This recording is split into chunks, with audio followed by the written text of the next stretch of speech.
ያልተመለሰው የኢትዮጵያ ሰራተኞች ጥያቄ ከትናንት እስከ ዛሬ ድረስ በሰፊው አነጋጋሪ ሆኖ ዘልቋል። የኢትዮጵያ ሰራተኞች ጥያቄ የአንድ አዛውንት እድሜን አስቆጥረዋል። እነዚህ ጥያቄዎች መልካቸውን የቀያየሩ አሁንም ድረስ አሉ።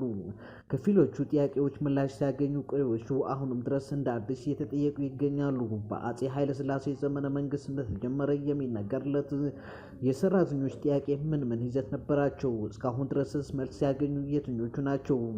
መልስ ያልተሰጣቸው? ሰላም እንዴት ቆያችሁ? ውድ የኢትዮ ሞኒተር ቤተሰቦች፣ በዛሬ ዝግጅታችን በመግቢያው ለመግለጽ እንደሞከርነው የሰራተኞች ቀንን በማስመልከት የኢትዮጵያ የሰራተኞች ጥያቄ ከአጼ ኃይለሥላሴ እስከ ጠቅላይ ሚኒስትር አብይ አህመድ ያለውን ሁኔታ እንዳስሳለን። እስከ ዝግጅታችን ፍጻሜ አብራችሁ እንድትቆዩ ጋብዘናል። የኢትዮጵያ ሰራተኞች ጥያቄ የአንድ አዛውንት እድሜን አስቆጥረዋል። እነዚህ ጥያቄዎች መልካቸውን የቀያየሩ አሁንም ድረስ አሉ። ከፊሎቹ ጥያቄዎች ምላሽ ሲያገኙ፣ ቀሪዎቹ አሁንም ድረስ እንደ አዲስ እየተጠየቁ አሉ። የሰራተኞች ጥያቄ ጅማሩ በአጼ ኃይለሥላሴ ዘመነ መንግስት ወቅት እንደሆነ ይነገራል። ከእነዚህ ጥያቄዎች ቀዳሚዎቹ የስራ ሁኔታንና የመደራጀትን የተመለከቱ ነበሩ። እነዚህ ጥያቄዎች በየመስሪያ ቤታቸው ማህበራትን የመመስረትና ለእነዚህ ማህበራት ህጋዊ እውቅና የማስገኘት ጥያቄዎችን ቀዳሚነት ነበራቸው። በኢትዮጵያ ሰራተኞችን በደሞዝ ማስተዳደር የተጀመረው በአጼ ቴዎድሮስ ዘመነ መንግስት እንደሆነ ይገለጻሉ። ሆኖም ግን በአገሪቱ የግሉ ኢንዱስትሪ መነቃቃት የጀመረው በአጼ ምኒልክ ዘመነ መንግስት እንደሆነ ይነገራል። ነገር ግን ሰራተኞች የሚተዳደሩበት በመንግስት ደረጃ የወጣ ህግ እንዳልነበረ አቶ ተፈራ ኃይለሥላሴ የኢንዱስትሪና የመንግስት ሰራተኞች አስተዳደር እድገት በተሰኘ መጣጥፋቸው ላይ አስፍረዋል። አቶ ተፈራ በዚሁ መጣጥፋቸው አሰሪው በመሰለው ደሞዝና የስራ ሁኔታዎችን ሰራተኛን የሚያስተዳድርበትን አካሄድ ነበር የሰፈነው ሲሉ ያክላሉ። ከጣሊያን ወረራ በኋላ በ1936 ዓመተ ምህረት የፋብሪካዎች መቆጣጠሪያ አዋጅ መውጣቱን አቶ ተፈራ ይገልጻሉ። የአዋጁ ዋና ትኩረት ፋብሪካዎች ስለሚሰሩበት ሁኔታና በውስጣቸው የሚከተሉት መሳሪያዎችን በሰራተኞች ላይ አደጋ እንዳያደርሱ መመሪያ ማውጣት ነበር። በ1952 ዓመተ ምህረት ፍትሐ ብሔር ህግ እስከወጣበት ጊዜ ድረስ የሰራተኞችን የስራ ሁኔታዎችን የሚደነግጉና የስራ ክርክሮችን የሚፈቱበት ስርዓት በማቋቋም ረገድ ምንም እድገት አልታየም ሲሉም ያክላሉ። አሰሪና ሰራተኞች መብቶቻቸውንና ግዴታቸውን የደነገገው የፍትሐ ብሔር ህግ የጌታና የሎሌ የነበረውን የአሰሪና የሰራተኞች ግንኙነት ማሻሻሉን አቶ ተፈራ ይገልጻሉ። ነገር ግን የፍትሐ ብሔሩ ህግ መደበኛ የቀኑንና የሳምንቱን የስራ ሰዓቶችን ባለመወሰኑ ሰራተኞቻቸውን ለብዝበዛ አጋልጦታል። የስራ ክርክር የሚፈታበትን ስርዓት አለመቋቋሙ ሌላኛው የፍትሐ ብሔር ህግ ውስንነት ነበር። ከፍትሐ ብሔር ህጉ መውጣት 4 ዓመት በኋላ እነዚህ ውስንነቶችን የሚሸፍነው የአሰሪና የሰራተኞች ጉዳይ በአዋጅ በ1956 ዓመተ ምህረት ወጣ። አዋጁን ተከትሎ በፍትሐ ብሔር ህጉ ያልተካተቱን የስራ ሰዓት፣ የትርፍ ሰዓት ክፍያ፣ የህዝብ በዓላት፣ የዓመት ፈቃድና ሌሎች የስራ ሁኔታዎችን ማሻሻያ ደንብ ወጣ።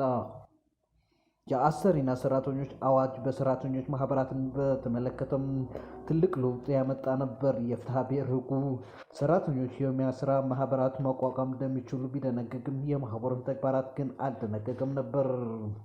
ዶክተር አዳኔ ካሴ ዘ ፎርማቲቭ ፔሪድ ኦፍ ዘ ኢትዮጵያን ሌበር ሙቭመንት ከ1962 እስከ 1974 በተሰኘ ጥናታዊ ጽሑፋቸው በ1948 በተሻሻለው ህገ መንግስትና የፍትሐ ብሔር ህጉ ላይ አንዳንድ የሰራተኞች ጉዳዮች ቢካተቱም የሰራተኛ ግንኙነት ተገቢ ትኩረት አልተሰጠውም ይላሉ።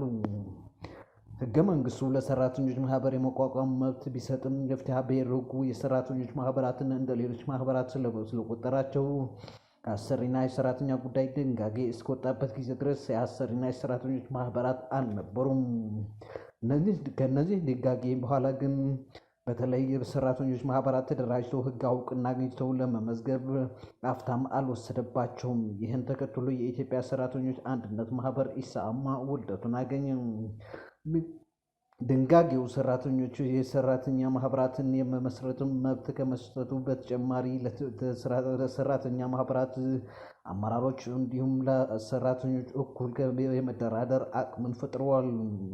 አቶ ተፈራ ኃይለሥላሴ በትምህርት ደረጃ ከሰርቶ አደሩ ከፍ ብለው የሚታዩ ያሏቸው በማህበር የተደራጁ ላይ ንቁ ተሳትፎ እንዳልነበራቸው ያስታውቃሉ። በአጭር ጊዜ ውስጥ በመቶዎች የሚቆጠሩ ማህበራትና በአንድ መቶ ሺዎች አባላት በሱር የያዘው ኢሳማ የሰራተኞችን ጥያቄ ለመንግስት ለማቅረብ ዓመታትን አልፈጅቶታል። የኢሳማ ምስረታ በኋላ ባሉት 10 ዓመታት ውስጥ ከሰራተኞች ጋር የተያዘ ምንም አይነት ጫን ያለ ጥያቄ ሆነ የመጨረሻ ማስጠንቀቂያ አልተሰጠም።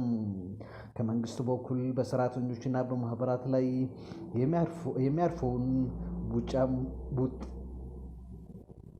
ጡጫን በተመለከተ ተቃውሞውን እያሰማም ነበር። ዶክተር ሳሙኤል እንድሪስ በፋብሪካዎች ውስጥ ያሉ የሰራተኞች ማህበራት ለጦሯቸው የስራ ማቆም አድማዎች ድጋፉን እንደነፈጋቸው በአንድ ጥናታቸው ላይ አስፍረዋል። ኢሳማ ጠንካራ ጥያቄዎችን ያቀረበው በቀዳማዊ ኃይለ ሥላሴ ዘመነ መንግስት ማገባደጃ ላይ ነው። ኢሳማ በ1966 ዓ.ም አጋማሽ 17 ጥያቄዎችን ለጠቅላይ ሚኒስትር ልጅ እንዳልካቸው መኮንን አቀረበ።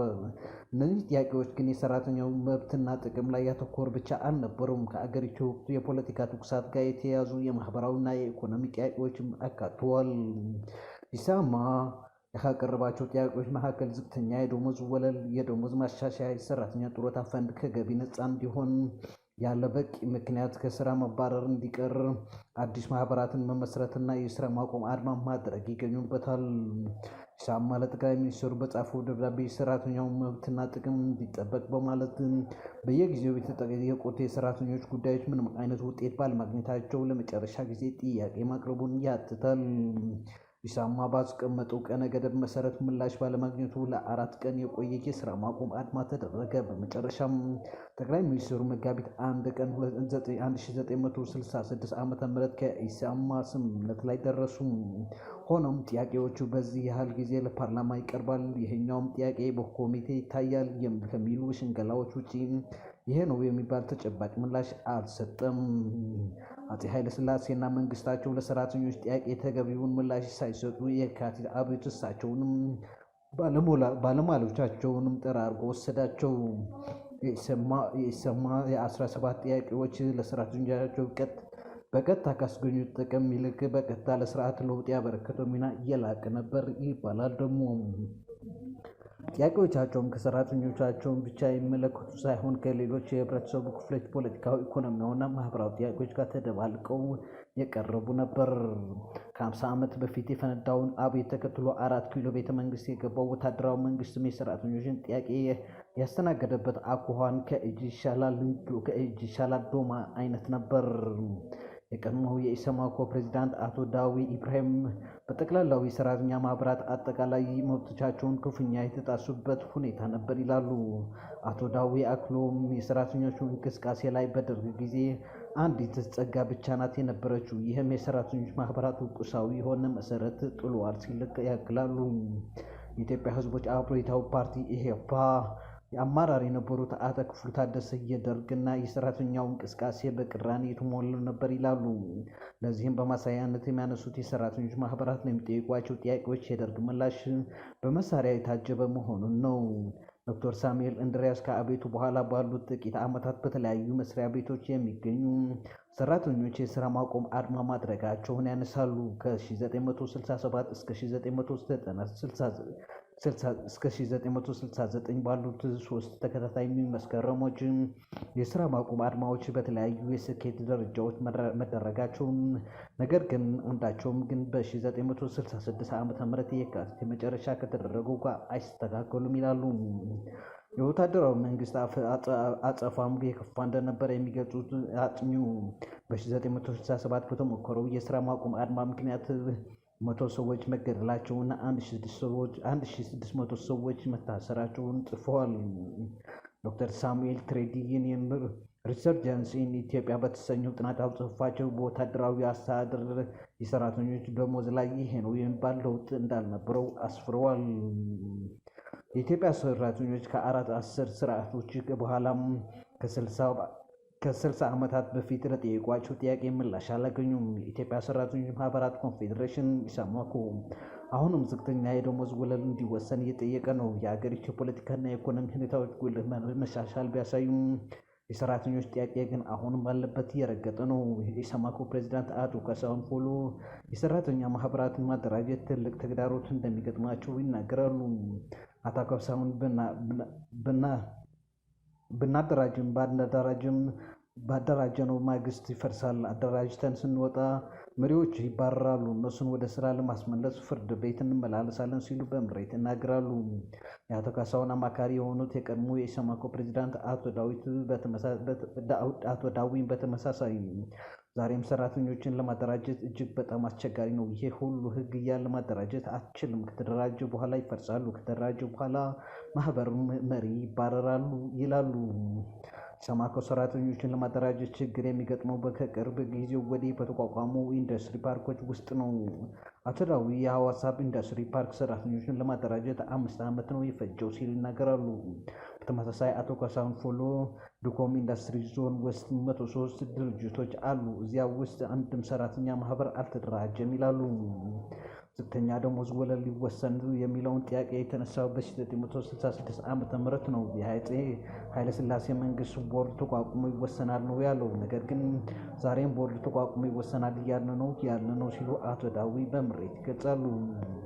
አቶ ዳዊ ኢብራሂም የሰራተኞች ጥያቄ እስካሁን ድረስ ምላሽ ማግኘት ያልቻለው የኢትዮጵያ ስርዓት መዘርጋት ስላልቻለ ነው ይላሉ። አቶ ክፍሉ ታደሰ በበኩላቸው ምክንያት የሚሉት ከደርግ ጀምሮ በንጉሱም ጊዜ ያው ነው የመጡት ሁሉም ስርዓቶች አምባገነኖች ናቸው። በነጻነት የመደራጀት፣ በነጻነት ሀሳብን የመግለጽ፣ በነጻነት መሰብሰብ የሚችል፣ በነጻነት የሚተች፣ በምርጫ ሂደት ላይ የፈለገውን እመርጣለሁ የሚል አቆጥቁጦ እንዲያብብ አይፈልጉም ሲሉ ይደመጣሉ። መብት አይሰጥም ይታገሉታል እንጂ የሚሉት አቶ ክፍሉ ሰራተኛው በራሱ ጉልበት በራሱ ጥረት መብቱን ካላስከበረ መንግስት ለሰራተኛው ሊቆምለት አይችልም። ሰራተኛውን አደራጅቶ አደባባይ ወጥቶ መሞገት፣ መቃወም፣ ሀሳብን ማሰማት ያስፈልጋል ሲሉ መጽሔት መፍትሄ ያሉትን ይጠቁማሉ። ከ2015 ዓ.ም የሜዴይ ሰልፍ መከልከል በኋላ የሰራተኞች ጥያቄ ምላሽ ሊያገኝ ይችላል የሚል ተስፋ የኢሰማኮ አመራሮች በኩል ተፈጥሯል። ይህ ተስፋ የኢሰማኮ አመራሮች ከጠቅላይ ሚኒስትር አብይ አህመድ ጋር ከተወያዩ በኋላ የመጣ ነው። ጠቅላይ ሚኒስትር አብይ አህመድ በውይይቱ ወቅት ዝቅተኛ የደሞዝ ወለልን የሚወስነው ቦርድ ለማቋቋም ቃል መግባታቸውን አቶ ካሳሁን ይገልጻሉ። ጠቅላይ ሚኒስትሩ ለሰራተኞች ጥያቄ ያለ ምላሽ ለመስጠት ቃል በመግባት የመጀመሪያው መሪ አይደሉም። ከእሳቸው በፊት የነበሩ መሪዎች ለሰራተኛው ጥያቄ ምላሽ ለመስጠት ቃል ገብተዋል። አሁንም ግን ሰራተኛው እነዚያኑ ጥያቄዎች እየጠበቀ ነው። ዝቅተኛ የደሞዝ ወለልን የሚወስን የደሞዝ ቦርድ እንደሚቋቋም የሚደነግገው አዲሱ የአሰሪና ሰራተኛ አዋጅ ያጸደቀው የጠቅላይ ሚኒስትር አብይ ወደ ስልጣን ከመጡ በኋላ ነው። ይህ አዋጅ ከጸደቀ ከ5 ዓመታት ቢያልፍም እስካሁን ግን የደሞዝ ወለል አለመቋቋሙን ልብ ይለዋል። ከ50 ዓመታት በፊት የተነሱትና አሁንም ድረስ ሰራተኛውን ያነገባቸው ጥያቄዎች ምላሽ ሳያገኙ ዛሬ ላይ ደርሰናል። ከዚህም በኋላስ ምላሽ ለማግኘት ምን ያህል ጊዜ ይጠበቅ ይሆን? አብረን የምናየው ይሆናል። ውድ የኢትዮ ሞኒተር ቤተሰቦች የዛሬ ዝግጅታችን በሰራተኞች ዙሪያ ያጠነጠነ ነበር። አብራችን ስለቆያችሁ ከልብ አመስግነናል።